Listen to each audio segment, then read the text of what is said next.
Next circuit है हमारा single phase half wave circuit with RLE load. इस case में हमने RLE लोड लिया है। जनरली जो RLE लोड होता है हमारा मोटर्स में होता है, जैसे हम कन्वर्टर्स पढ़ते हैं DC टू AC कन्वर्टर्स, तो उसमें हमारी जनरली AC मोटर्स होती है यह लोड। और अगर हम AC टू DC कन्वर्टर्स पढ़ते हैं तो जनरली ये लोड हमारा DC मोटर्स होती है। तो यहाँ पे हम नेक्स्ट सर्किट यहाँ पे ले रहे हैं single phase half wave circuit with RLE load, that is suppose this may be a DC motor as a load, है ना। तो और AC टू DC आप कन्वर्जन कर रहे हैं, तो कंट्रोल्ड वोल्टेज DC आप यहाँ पे मिलेगा आपको, तो उसके हिसाब से आप मोटर की स्पीड को वेरी कर सकते हैं। तो इसका एप्लीकेशन जनरली वही होता है। परंतु ये single phase half wave circuit है, मतलब only one pulse of input supply voltage is used here and only one pulse of output voltage you can obtain. So in this circuit we have this value and this one is specified as E, है ना। तो इस circuit में हमने source voltage में RLE load है हमारा। तो इस केस में एक चीज़ होगी, इसमें सिर्फ एक चेंज ये होगा RL लोड से अगर हम कंपेयर करें, तो इसमें सिर्फ एक चेंज ये है कि यहाँ पे एक E है, EMF, है ना, that is generally back EMF in case of motor. तो इस EMF से इस Vs की वैल्यू को अधिक होना होगा, तभी ये SCR को क्या कर सकता है, फॉरवर्ड बायस। क्योंकि E ज़्यादा है, ये कम है सपोज़, तो ये E की पोलैरिटी की वजह से ये SCR जो हो जाएगा वो रिवर्स बायस हो जाएगा। तो इसलिए Vs को E से ज़्यादा होना चाहिए ताकि वह इसको फॉरवर्ड बायस कर सके। तो इस केस में आप देख रहे हैं एक लाइन ड्रॉ की है मैंने E की, है ना, और एक एंगल लिया है θ1 और एक एंगल लिया है θ2। तो θ1 जो यहाँ पर एंगल लिया है मैंने, it is the minimum value of firing angle. ये जो है minimum value of firing angle है। तो Vm sin ओमेगा t की वैल्यू को E के बराबर होना चाहिए, तब ही ये θ1 यहाँ से आप ऑब्टेन कर सकते हैं। θ1 यहाँ पे रखेंगे हम, जैसे Vm sin θ1, तो θ1 equals to sine inverse E by Vm, है ना।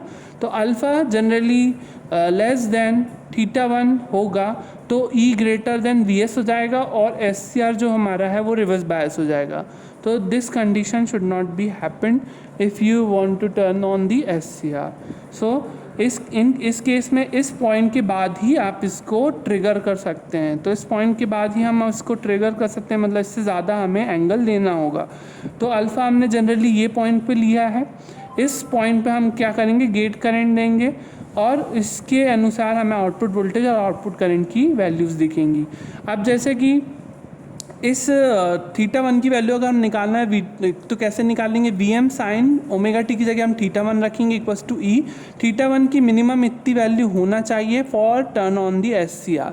सो इस केस में हमने यहाँ पे अल्फ़ा जो लिया है, इस पॉइंट पे जैसे ही SCR ऑन हो जाता है तो लोड करंट इस सर्किट में फ्लो होगा। और यहाँ पे चूँकि इंडक्टेंस है लोड में, तो इसलिए लोड करंट जो होगा इनिशियली धीरे धीरे बढ़ेगा, एकदम से ये स्टीप प्राइस इसका नहीं होगा। यहाँ पे ये धीरे धीरे बढ़ेगा और अपनी फाइनल वैल्यू को अटेन करेगा। तो ये होता है इंडक्टेंस की वजह से। अब आउटपुट वोल्टेज की अगर हम वेवफॉर्म की बात करें तो यहाँ पे आपको V0 एग्जैक्टली ऐसे ही मिलेगा जैसा आपने बनाए थे, परंतु आप देख रहे होंगे एक चेंज इसमें भी कि यहाँ पे ये इस तरीके का चेंज है। जनरली हम यहाँ पे क्या करते थे, 0 कर देते थे। वो इसलिए जब SCR ऑन हुआ, अब जैसे हम यहाँ से बात करते हैं, तो SCR जैसे ही ऑन होगा तो Vs के बराबर कौन हो जाएगा, V0 की वैल्यू क्या जाएगी, Vs के बराबर। तो V0 जो है Vs को इस पॉइंट से फॉलो करने लगेगा। दिख रहा है आपको यहाँ पे पाई तक इसकी वैल्यू Vs के बराबर। ये वाला पार्ट क्यों आता है आप जानते हैं, ये पार्ट आता है जो नेगेटिव पार्ट आता है एडिशनल, ये आता है इंडक्टेंस की वजह से। तो इंडक्टेंस की वजह से ये एडिशनल पार्ट आता है हमारा।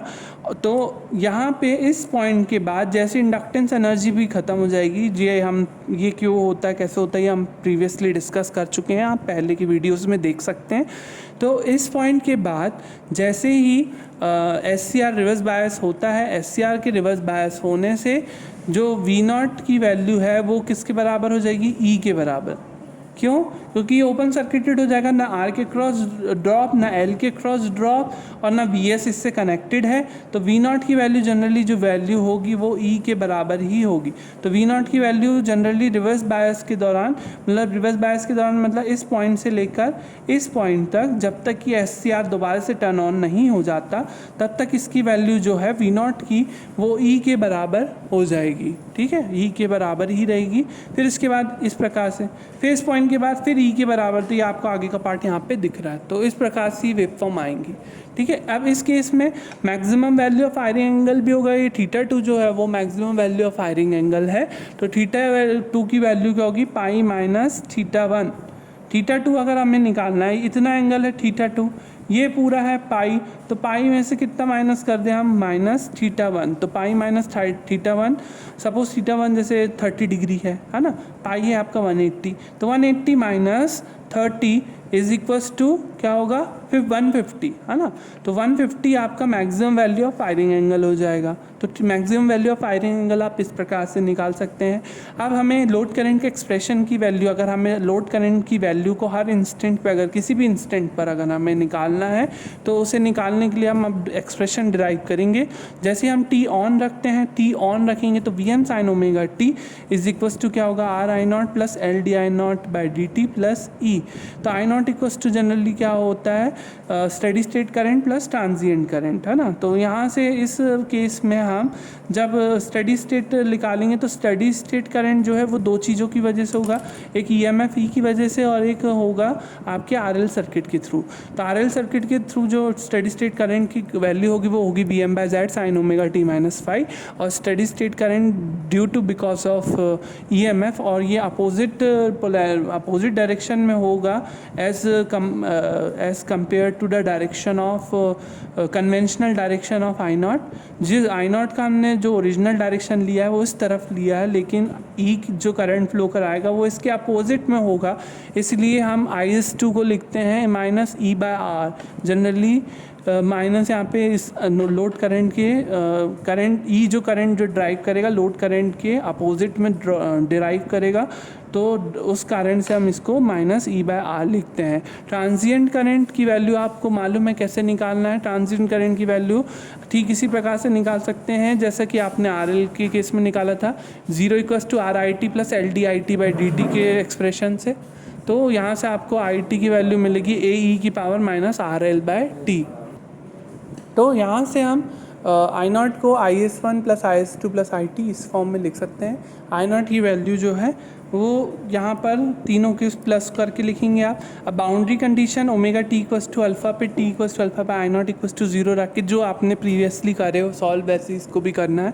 ए की वैल्यू आ जाएगी, जो ए की वैल्यू आएगी उस ए की वैल्यू को उठा के आपको यहाँ पर रखना है, और इसके बाद आई नॉट की वैल्यू को इस प्रकार से हम लिख लेंगे एक्सप्रेशन में। ये आपको काम करना है, ये वाला कैसे आया ये आप मैच करें। इसमें कोई डाउट होता है तो क्लास कमेंट में आप डाल सकते हैं। Average load voltage V naught equals to होगा, हाँ एवरेज लोड वोल्टेज जब आप लिखेंगे तो लिखेंगे V naught equals to E plus I naught R, है ना। तो average value of load voltage है, तो ये इस प्रकार से आपको लिखना है E plus I naught R. ठीक है, एवरेज लोड वोल्टेज में यहाँ पे आप देख रहे हैं ई तो है और जो आपका रेजिस्टेंस है वो भी है, इंडक्टेंस नहीं रहता। इंडक्टेंस में हम एवरेज वैल्यू जनरली नहीं लेते हैं, क्योंकि average value of voltage across inductance, pure inductance case आपने जब पढ़ा था तो उस केस में आपने प्योर इंडक्टेंस केस में आपने देखा था उसकी वैल्यू आती थी 0, एवरेज वैल्यू ऑफ वोल्टेज की। तो इसीलिए हमने एवरेज वैल्यू ऑफ वोल्टेज में यहाँ पे एल को हम कंसिडर नहीं करते हैं। प्रीवियसली भी आपने कई सर्किट में देखा होगा एल नहीं आता था, जनरली सब में एल नहीं है, क्योंकि वहाँ पर एवरेज वैल्यू जो होती है ऑफ वोल्टेज या ऑफ वोल्टेज अक्रॉस इंडक्टेंस, तो वो वैल्यू होती है 0, है ना। तो इसलिए यहाँ पे एक्सप्रेशन में नहीं लिखा जाता। तो यहाँ से हम आई नॉट को निकाल सकते हैं, आई नॉट निकाल सकते हैं 1/2 पाई आर, आई है तो इसलिए आर भी हो जाएगा। अगर वी नॉट निकालते तो आप वो भी निकाल सकते थे 1/2 पाई, सिर्फ आर मिसिंग रहता है यहाँ पर। और अल्फ़ा से बीटा, इसका कंडक्शन जो है वो आप देख रहे हैं इस पॉइंट से, मतलब अल्फ़ा से ये पॉइंट तक बीटा तक कंडक्ट कर रहा है, तो इसकी लिमिट होगी अल्फ़ा से beta V M sine omega T minus E. इसको आप सॉल्व करें, इंटीग्रेशन को cos alpha minus beta minus E beta minus alpha ये सॉल्व करेंगे आप, इसको भी आपको ही करना है। और आई नॉट आर की वैल्यू को लिख के इस प्रकार से इसको भी सॉल्व करने के बाद ये वैल्यू आएगी। जनरली इसका सोल्यूशन बहुत लंबा जाता है, तो ये आई नॉट का आप जनरली याद रखें तो अच्छा रहेगा, क्योंकि ये इतना बड़ा एक्सप्रेशन आप डिराइव करेंगे तो आपको बहुत टाइम लग जाएगा, इसलिए इसे डायरेक्टली आप याद कर सकते हैं।